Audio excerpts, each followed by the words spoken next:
بسم الله الرحمن الرحيم والحمد لله رب العالمين والصلاة والسلام على أشرف المخلوقين. ربي اشرح لي صدري ويسر لي أمري واحلل عقدة من لساني يفقه قولي. سبحانك لا علم لنا إلا ما علمتنا إنك أنت العليم الحكيم. Seigneur, ouvre-moi ma poitrine et facilite ma mission. Aidez-nous à nous ma langue afin qu'ils comprennent mes paroles. Gloire à toi, nous n'avons de science que ce que tu nous as appris. Certes, c'est toi l'omniscient et le sage, mes chères sœurs, mes chers frères. Assalamu alaikum wa rahmatullahi ta'ala wa barakatuh.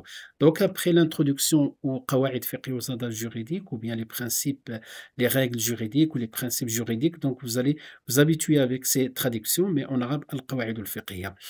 Donc, aujourd'hui, on va évoquer deux points, bihawlillahi ta'ala. Premièrement, définition, et même, je dirais définition au pluriel, Inch'Allah. Donc, définition, vous allez comprendre pourquoi. Et après, on va parler de l'importance, qu'est-ce qu'il peut apporter les adages juridiques, quoique on a avancé voilà, donc quelques éléments, mais Inch'Allah, on va consacrer un chapitre pour détailler ça, on va dire moyennement. Pour les définitions, donc quand on définit, donc il faut, Inch'Allah, suivre la méthode de savants lorsqu'il, surtout dans les livres de fiqh, on est dans les adages juridiques, mais lorsqu'on étudie le droit, hein, le côté juridique ou le côté fiqh, nos savants nous ont laissé une méthode qui est cohérente, une méthode, et cette méthode est suivie dans tous les livres. Tous les livres, on va trouver de cette manière-là. Supposons, par exemple, on va étudier la salate, hein, le fiqh de la salate. Il commence peut-être des préliminaires avant de rentrer dans le fiqh, l'importance de la salate, le statut de celui qui prie, qui ne prie pas, etc. Ou peut-être le khushu', voilà, donc l'importance, il fait partie des piliers de l'islam, etc. Et celui qui nie, etc. Donc ça, c'est des préliminaires. Ensuite, lorsqu'on rentre dans le fiqh, on commence souvent par la définition ou les définitions. Toujours, retenez bien ça, Inch'Allah, définition linguistique pour comprendre yani, le cadre général du terme. Et ensuite, la définition, soit on va dire terminologique, terminologique, c'est-à-dire le istilahi en arabe. Et pourquoi terminologique et istilahi? Le terme istilahi, c'est comme conciliation. Les ulama se sont mis d'accord. En général, les termes qui sont nouveaux, par exemple, usul al-fiqh, on ne trouve pas ce terme dans le Coran, dans la Sunna. Le qawaid fiqhiyya, non plus.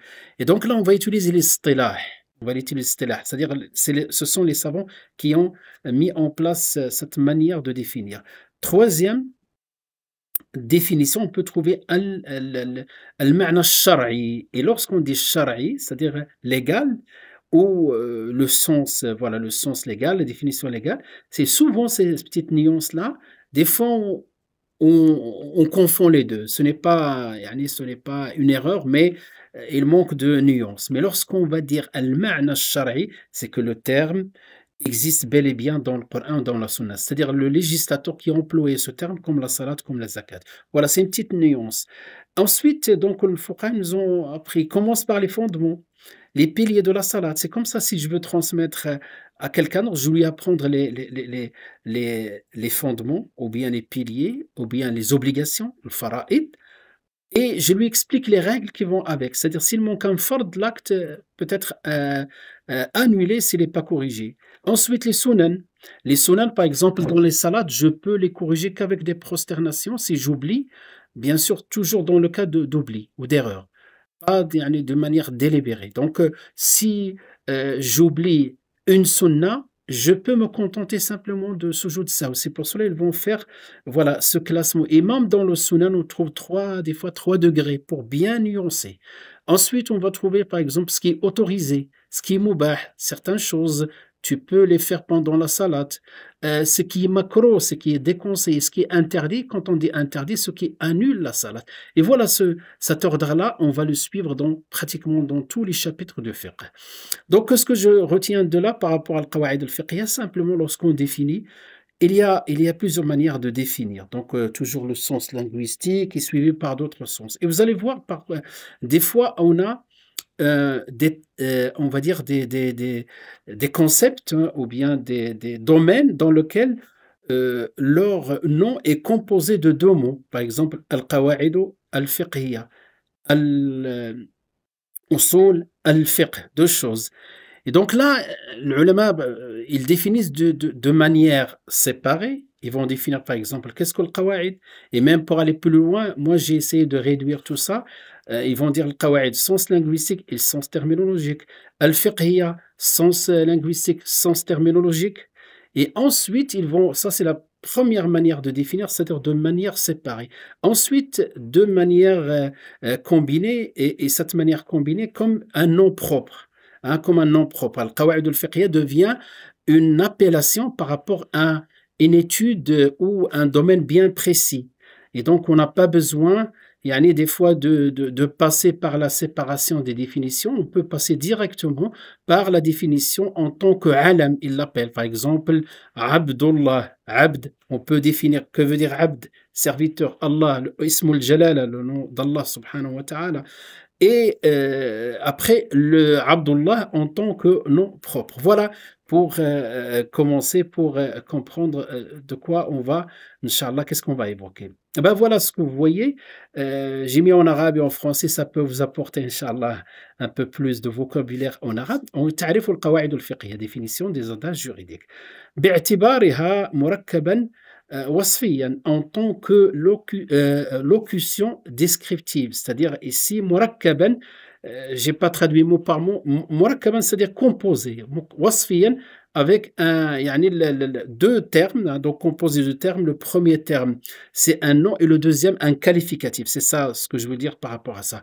باعتبارها لقبا, ça veut dire en tant que titre ou nom propre. Voilà, donc comme ce que j'ai dit tout à l'heure. باعتبارها لقبا, c'est plus simple. Et souvent, donc surtout avec les cours des SI, les débutants, on passe directement, parce qu'on passe notre temps dans les définitions. Peut-être il va y avoir soit confusion par rapport aux débutants, soit lassitude. Donc هي قضية كلية شرعية عملية جزئياتها غير منحصرة في باب. C'est un principe général du droit musulman. C'est un principe, par exemple, le principe de al-urf, de l'usage, hein, un principe général. C'est un principe général du droit musulman. Donc, on n'est pas dans l'aqidah, hein, du droit musulman, on est dans le fiqh du droit musulman qui concerne les actions pratiques. Voilà, là on est vraiment, on a rappelé qu'on est dans les actions pratiques, parce que lorsqu'on est dans l'aqidah, on va dire dans le dogme, hein, dans le dogme, avec des applications particulières. C'est-à-dire ce principe-là, une fois qu'il est annoncé, il y a des applications derrière, ce qu'on va appeler les ramifications lors de voilà, les termes qu'on va employer, al-furu'. Donc il y a comme asl un fondement et يندرج تحته فروع, donc il y a des applications derrière. Maintenant, مركبا, donc vous avez al-qawaïd et vous avez le fiqhiyya. Le qawaïd, c'est les règles, tout simplement. Moi, je me rappelle quand on faisait voilà, donc voilà, on apprenait dans certaines disciplines, on utilise la règle, même dans la mathématique, des règles, hein, donc on emploie le terme qawaïd. Al-fiqhiyya, c'est du fiqh. Donc les règles est composée de deux choses, les règles et le fiqh. Le fiqh, donc nous avons vu ça même en première année, ceux qui ont fait le SI ou CR, donc le fiqh de signification. Donc soit, là je ne l'ai pas écrit, mais je le dis oralement parce que j'imagine que vous connaissez ça. Donc nisbatan li'ilmi al-fiqh, donc relatif à la science du fiqh, du droit musulman. Ça c'est de manière générale. Mais lorsqu'on définit le fiqh, on dit le sens linguistique, c'est la bonne compréhension. Et le sens terminologique, c'est la connaissance des prescriptions juridiques pratiques tirées ou déduites de leur source de référence spécifique. Hein. Si vous avez besoin de ça, n'hésitez pas à envoyer voilà, des questions pour que je réponde je détaille, j'explique, hein, cette définition-là. هي العلم بالقواعد أو العلم بالأحكام الشرعية المكتسب من أدلتها التفصيلية. La définition et linguistique هي الفهم, la bonne compréhension. القواعد donc جمع قاعدة وهي القضية الكلية. Ça, lorsqu'on dit une قضية, c'est-à-dire c'est quelque chose c'est un principe, c'est un fondement, un pluriel de règles d'abord. قواعد قاعدة, قواعد قاعدة, pluriel de règles qui signifie un principe général. Un principe général. Maintenant, si je détaille un peu plus, donc al-qawaïd al-fiqhiyya de point de vue, al-qawaïd de point de vue linguistique, règle, qawaïd désigne la base au fondement sur lequel repose quelque chose. Et donc, vous allez découvrir, Inch'Allah, par la suite, c'est très important de respecter les règles linguistiques. On va voir plus tard ceux qui vont peut-être s'inscrire dans la partie sur le fiqh, vous allez voir les règles linguistiques, c'est très important. Ça évite les dérives, ça évite parce que si on ne respecte pas le cadre linguistique, on peut tomber dans le batinisme et on peut tomber dans le zahirisme, les deux extrêmes. Mais le batinisme, c'est très dangereux. Hein, trop dangereux, c'est sortir de Ahl-Sunnah wal Jama'a. Je ferme la parenthèse. Exemple, c'est pour cela pourquoi j'ai dit cette petite introduction par rapport à ce slide, c'est pour vous dire que même des fois, on va justifier la signification linguistique à partir du Coran qu'il l'a utilisé ou bien des fois la Sunna. Allah subhanahu wa ta'ala a parlé de la construction de l'Kaaba et quand il a construction de l'Kaaba et avec Ibrahim et son fils Ismaïl, Allah subhanahu wa ta'ala dit, il a employé le terme qawa'id, c'est-à-dire les bases, les fondations. Là, c'est vraiment physique. Et quand Ibrahim et Ismaïl élevaient les fondations de la maison, وَإِذْ يَرْفَعُ إِبْرَاهِيمُ الْقَوَاعِدَ, donc au pluriel, les fondations. Un autre, Allah subhanahu wa ta'ala, donc une manière voilà, de punir certains négateurs ou certains ingrats par rapport à Allah subhanahu wa ta'ala. Donc il dit, mais Allah attaque les bases, فَأَتَى اللَّهُ بُنْيَانَهُمْ مِنَ الْقَوَاعِدِ, les bases même de leur bâtisse. Donc pour montrer que même ici le sens linguistique nous laisse comprendre que le qawaid, ce sont des bases, des fondations importantes. De point de vue terminologique de Al-Qawaïd, la règle est un jugement ou un principe général permettant de comprendre le cas particulier qui s'y attache. Donc on revient toujours à ce qu'on a dit avant. C'est un principe, c'est une règle, hein, et une fois qu'on a appliqué cette règle-là, on peut comprendre ce qui va avec. De la même manière, une deuxième définition, donc j'ai pris que ces deux définitions, mais quand vous allez prendre des livres de l'Mutawwala, des livres bien détaillés, quand ils parlent de Usul Fiqh, donc des pages et des pages à rester dans les définitions. Après, ils vont faire un trait, ils vont choisir soit une définition parmi les définitions proposées par les spécialistes, soit ils vont faire la synthèse, ils vont donner une nouvelle définition. Un jugement général, deuxième définition, un jugement général applicable à plusieurs cas particuliers. Un jugement, là, on parle de quoi? Yani hukm, hein? Un statut juridique, un statut juridique applicable à plusieurs cas particuliers, permettant ainsi de connaître le jugement des situations spécifiques. C'est-à-dire ici, le principe dans le cadre de l'Qawaïd fiqhiyya, c'est que ce n'est pas le Qawa'id al-Usuliyya. Inch'Allah, on va faire la distinction entre les deux lorsqu'on parlera des catégories. Et donc, le Qawa'id al-Fiqhiyya, il engendre directement le statut. Hein? Ils engendrent le statut. Par exemple, si je prends un exemple parmi les exemples que vous connaissez, vous allez voir, on va voir beaucoup plus de qawaïd. Là, on tourne autour des 5 qawaïd al-kubra, comme on a dit, majeurs. Donc, par exemple, lorsqu'on dit al-yaqinu la yazulu bi-shak, c'est-à-dire à chaque fois qu'on a opposition entre l'yaqin et shak, comme on a dit avant, c'est le yaqin qui prime, quel que soit le domaine. Pareil, innama al-a'malu bin-niyat. Donc, ou plutôt ça c'est le hadith, mais le qa'ida, al-umuru bi-maqasidiha. Donc, les actes en fonction de l'umur, ou bien les choses, donc pas que les actes, parce que l'umur, pourquoi on a généralisé, on a plus généralisé. Donc l'umur, les choses en fonction des intentions. Et à partir de là, si quelqu'un va dire, par exemple, il a dit, j'ai avancé un montant à un pauvre, et c'est qu'après j'ai pensé d'intégrer ça dans ma zakat. Donc on va lui dire la réponse est là. C'est-à-dire si tu avais l'intention au départ de sortir ça de la zakat, il serait la zakat. Sinon, ce n'est pas la zakat.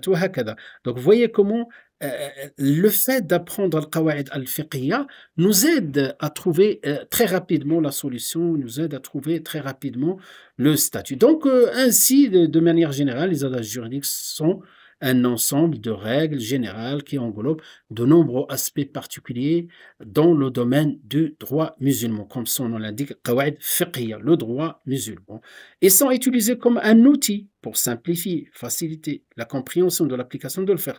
Ils sont considérés comme l'un des outils les plus importants dans le droit musulman, permettant aux savants, aux érudits et aux chercheurs, aux étudiants comme nous, Inch'Allah, d'atteindre facilement et efficacement les décisions, c'est-à-dire les statuts juridiques, les décisions de la législation musulmane. Exemple, al-yaqin la yazulu bi-shak. Donc, on a dit ce principe-là, la certitude ne disparaît pas par le doute. Ce principe établit que ce qui est certain ne peut être écarté ou annulé par un simple doute.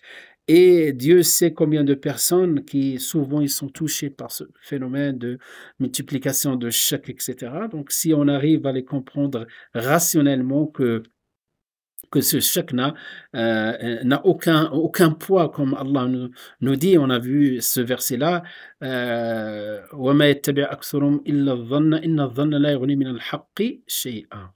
Voilà donc par rapport à la définition. Maintenant, l'importance. L'importance, après donc recherche, et souvent, alhamdoulilah, parce que moi j'ai suivi de nombreuses formations de Qawa'id al-Fiqhiyya, j'ai lu pas mal de livres dans ce domaine-là, et souvent lorsqu'on parle on va lister très rapidement quels sont les avantages de Qawa'id al-Fiqhiyya. Déjà, à partir de ce qu'on a vu, déjà on peut comprendre un certain nombre d'avantages.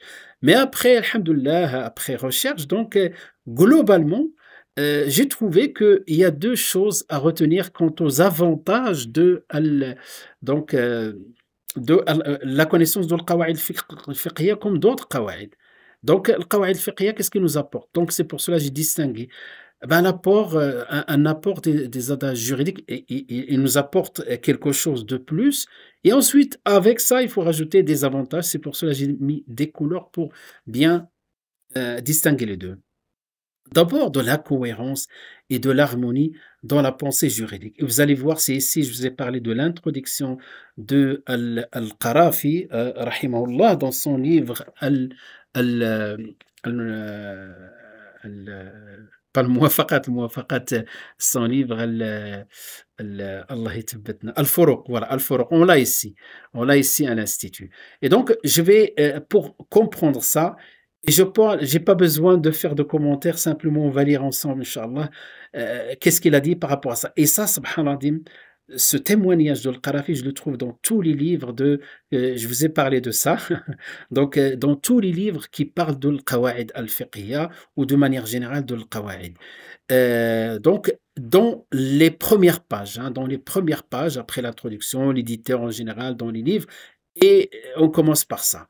Après les avantages, on va les lister, Inch'Allah. Dans un premier temps, donc, je laisse tout ce qui est en jaune à plus tard, et on va prendre simplement les paroles de Al-Qarafi. Al-Qarafi dit dans son célèbre livre Al-Furuq, ce livre-là, Al-Furuq, donc, regardez comment ils avaient la cohérence, nos savants. Et peut-être j'ai parlé de ça avant. Donc, ils ont commencé à produire très tôt des livres, comme Qawa'id, des règles, Qawa'id al-Fiqhiyya. Mais avant le Qawa'id al-Fiqhiyya, il y avait l'Ashbah ou al-Nadha'ir. Deux choses qu'Inch'Allah, je vous expliquerai plus tard quand on aura assez de données. Quelle est la différence entre l'Ashbah ou al-Nadha'ir? Donc, il y a des choses qu'on a l'impression qu'ils se ressemblent, mais en réalité ne se ressemblent pas. Ou bien, voilà, des choses qu'on pense qu'ils ne sont pas semblables alors qu'ils sont semblables. Al-Furuq, ça vient de l'Farq. Al-Farq, c'est la différence. Donc, qu'est-ce qu'il a fait? Il a nuancé des fois des termes. Par exemple, quand je dis النية tout à l'heure, هو إنما الأعمال إنما الأعمال بالنيات, les actes. Et l'adage qui nous dit الأمور بمقاصدها. Je ne dis pas que ça existe dans son livre, Allahu a'lam, mais c'est-à-dire on va nuancer quelle est la différence entre الأعمال و الأمور, les choses et les actes. façon de choses. Un élément peut être voilà, synonyme, mais souvent ce ne sont pas des synonymes, mais il y a un par exemple, qui a un sens plus général par rapport à l'autre, etc. Donc lui, il a fait, et c'est dans son livre, on lui doit quelque chose de très important, Al-Furuq. Lorsqu'on parle de la Sunna, et dans le Farq 36, hein, donc parce qu'il a listé un certain nombre de Furuq. Et dans le Farq 36, il a parlé de le Furuq par rapport aux postures du prophète sallallahu alayhi wa sallam. Euh, qui avait le prophète sallallahu alayhi wa sallam en tant que messager, en tant que juge, en tant que chef d'État ou chef voilà, d'armée, etc. Et donc, dans son Furuq, il parle de tasarrufat. En arabe, on dit tasarrufat. Un Nabi sallallahu alayhi wa sallam, il a au moins mis en évidence trois, et ça a inspiré beaucoup de savants. Par rapport à ça, même Cheikh Tahar Ben Achour, dans son livre Al-Maqasid, dans les introductions, il a parlé de 12 postures du prophète sallallahu alayhi wa sallam. Des fois, il peut être un conseiller, et il conseille de personnes à se réconcilier. On trouve toutes ces postures. Mais la posture dominante, c'est la posture du prophète. Donc, pour vous donner une idée par rapport à ce livre-là, Al-Furuq, il fait. Donc, Al-Furuq, on n'est pas loin du domaine de l'Qawa'id al-Fiqhiyya. Donc, on trouve Ashbah al-Nadha'ir, on trouve Al-Furuq, on trouve aussi Al-Qawa'id al-Fiqhiyya. On n'est pas loin dans la grande famille de Al-Qawa'id al-Fiqhiyya. Il dit وهذه القواعد مهمة في الفقه عظيمة النفع.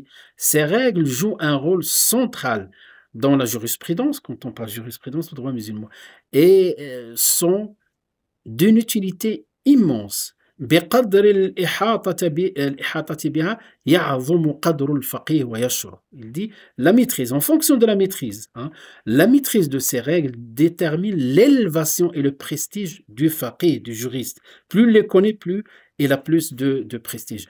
ويظهر رونق الفقه ويعرف. Et même le fiqh, elles mettent en lumière la splendeur du droit musulman et permettent de la reconnaître, de reconnaître. C'est pour cela, subhanallah adim, je vous donnerai quelques exemples plus loin. وَتَتَّضِحُ مَنَاهِجُ الْفَتْوَى وَتُكْشَفْ.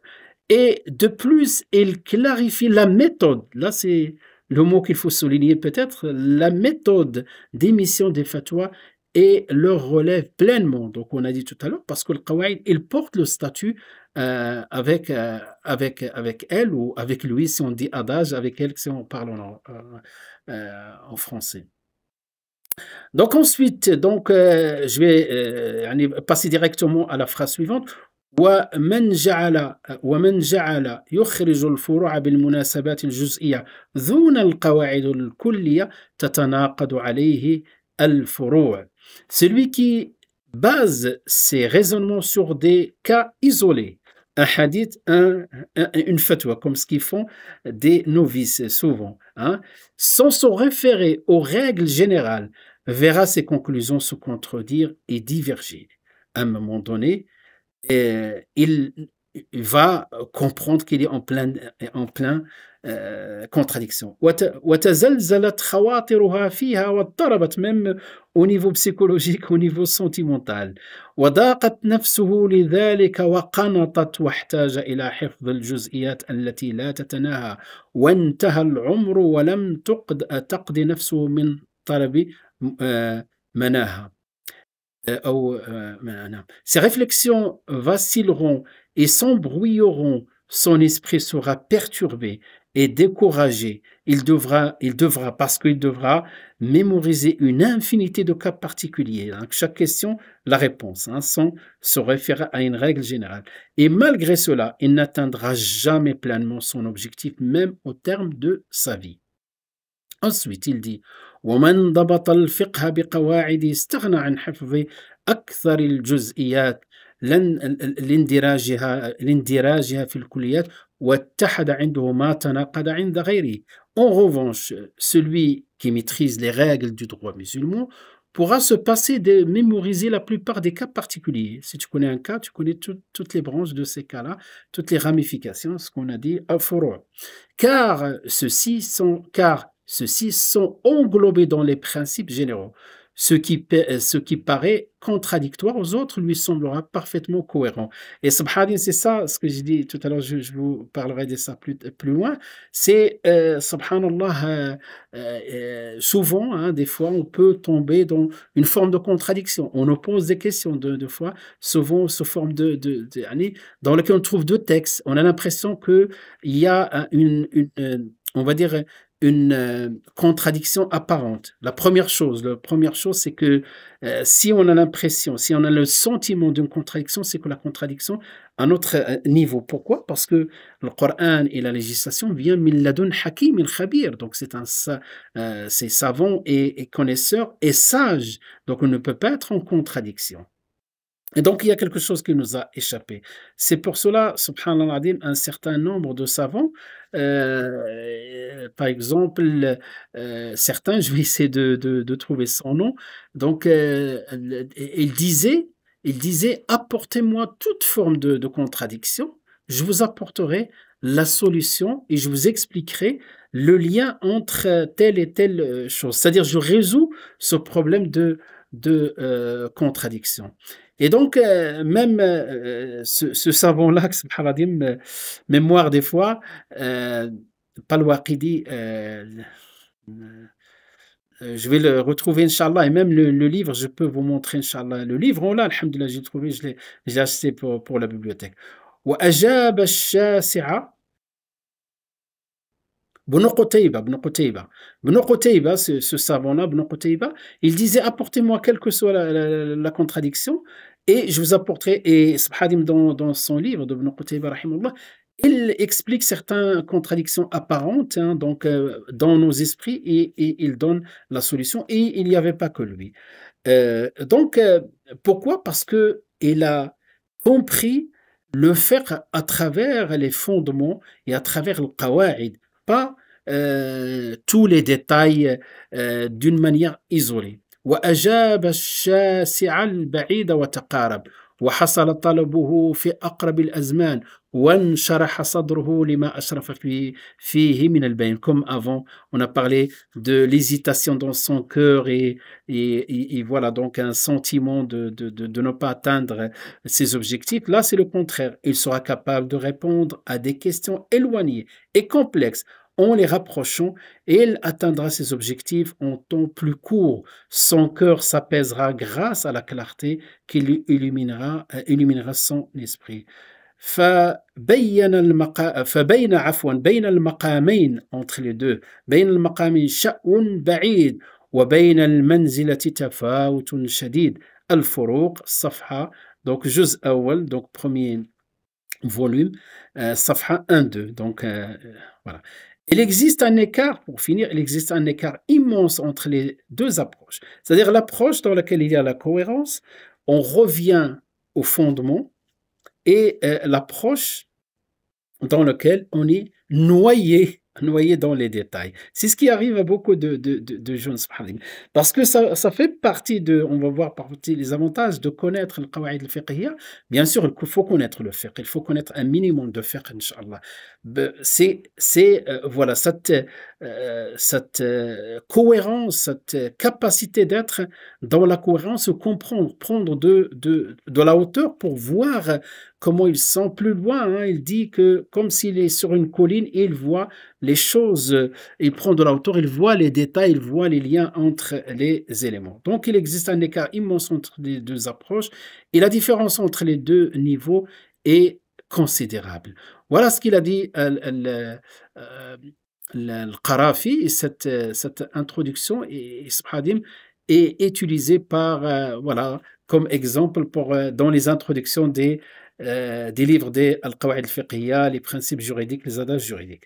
Donc je fais, Inch'Allah, de telle sorte, parce que je voulais que chaque cours ne dépasse pas 30 minutes. Là, on est à 29 minutes. Je passe très rapidement et je vous laisserai. Dans le livre, vous allez trouver les détails par rapport aux avantages. Donc, faciliter la cohérence et l'organisation de fiqh. Hein, donc, on voit à travers les paroles de Qarafi comment cette cohérence peut... Voilà, cette cohérence, c'est issus de l'harmonisation aussi, l'harmonisation qu'on a par rapport à le fiqh. Et ceux qui ont fait les SI3, et lorsqu'on a parlé des caractéristiques de la législation musulmane, on a parlé de at-tanasuq, la cohérence. C'est-à-dire s'il y a dans la nafaqa, on demande à quelqu'un de donner, de prendre en charge un certain responsabilité au niveau de nafaqa. Nafaqa, c'est la dépense. C'est qu'on lui a favorisé des choses auparavant. Et donc, ce qui est mis en évidence est cette harmonisation et cette cohérence. Deuxième chose, développer une compétence juridique solide. C'est ce qu'il a dit. Parce que quand tu vois les choses, tu prends de la hauteur. Comme tu as de l'expérience, tu te noies pas dans les détails.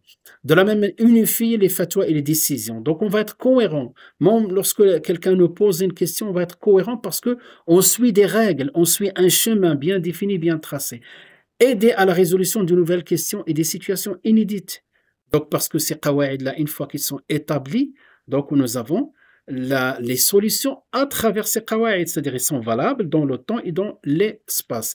Préserver le patrimoine jurisprudentiel, parce qu'on a l'impression que certains, je ne sais pas, ils viennent d'où, ou ils demandent à la refonte de fiqh. C'est pas possible. Parce que le fiqh là est basé sur la bonne compréhension d'abord de l'école prophétique et les premiers fondateurs de fiqh. Et Inch'Allah, si je trouverai l'occasion, je vais vous montrer ce qu'on appelle le sanad de le fiqh d'école qui remonte jusqu'au prophète Sassam, en passant par Abu Hanifa, en passant par Abdullah ibn Mas'ud, Imam Malik, en passant par Nafi, et ensuite au-dessus de Nafi, c'est-à-dire son cheikh, c'est Abdullah ibn Omar ibn Khattab radiallahu anhuma, et aussi le fils de Abdullah ibn Amr, Salim ibn Abdullah ibn Amr. Et Shafi'i, il a appris directement avec elle. Il a comme sanad l'imam Malik et ainsi de suite. Et donc l'imam Ahmed ibn Hanbal, il a comme sanad aussi, il remonte à Shafi'i et Sufyan ibn Uyayna qui remonte aux compagnons. Hakada. Simplifier les enseignements du droit musulman. Donc plus simple. Et vous savez, parmi les avantages, je ne les ai pas cités dans le livre, je le dis oralement, c'est que parmi les avantages, c'est que des fois, on a un juriste qui vient, voilà, donc qui vient d'un domaine qui n'est pas le droit musulman, mais il a les codes de droit.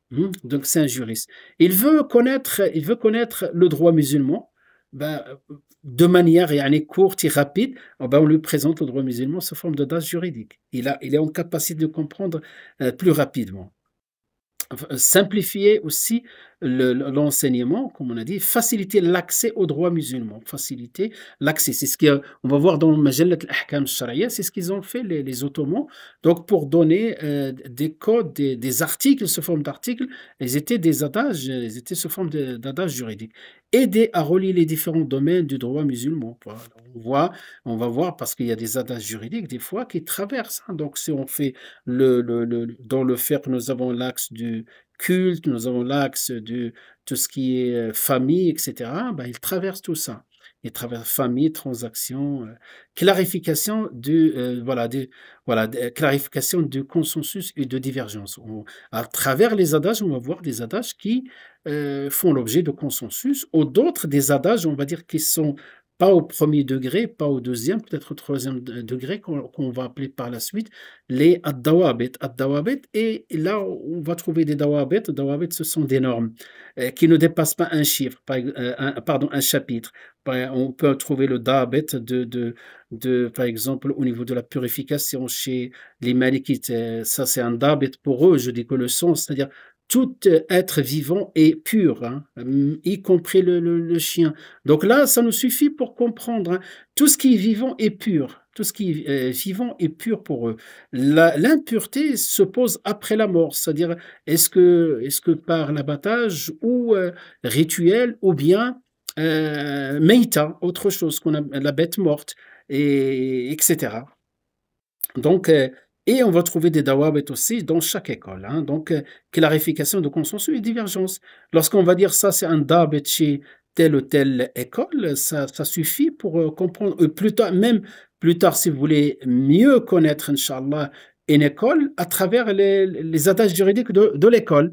Donc, vous allez trouver la plupart, c'est ce qu'on trouve dans toutes les écoles, mais après, on va trouver des dawabit khassa euh, par rapport à à telle école. Et des fois, quand il y a divergence, bah, l'adage, il est sous forme de question.